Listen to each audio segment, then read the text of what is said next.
Today marks the third day that ferry service to Block Island has been canceled due to the high wind and surf from what's left of Tropical Storm Ophelia. Thanks for joining us. I'm Shannon HEGY. And I'm Kim Calooney, and it's left many people stuck on the island with nowhere to go. 12 News reporter Amanda Pitts spoke to one of the several wedding parties who are there and joins us now from Point Judith with their story. Amanda? Yeah, Kim and Shannon, you can see the Block Island Ferry docked behind me. They haven't left since Saturday, and it's essentially left many people stranded on the island, forced to stay a third night.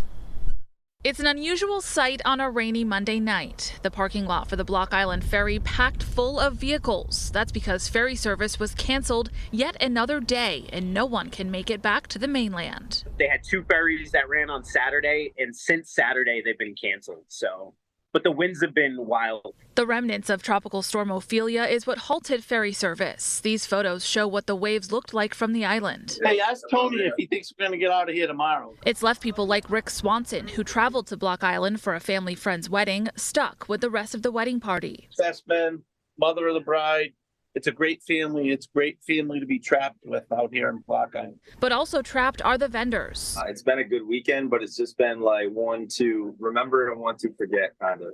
Hopefully we only have to stay one more night and that we're not stuck here again for 2 more nights, because I have to be back on the island on Saturday for another wedding. Those stuck on the island are now having to shell out more money for hotels. Others splurged on an alternative way home. A buddy that came to the wedding, and he needed to get home. So he paid a fisherman $1,800 to take him home today. Everyone is now hoping to get on a ferry Tuesday, and in the meantime, make the best of an unfortunate situation. When do you really get just like pulled away from life and it's like you can't go back kind of thing, you know? It's a much better version of prison, maybe you could say. It's not a bad place. Not a bad place to be stuck for a few extra days. Now, when are the ferries resuming? As the schedule says, if all goes according to plan, they will kick off tomorrow morning after 8 a.m.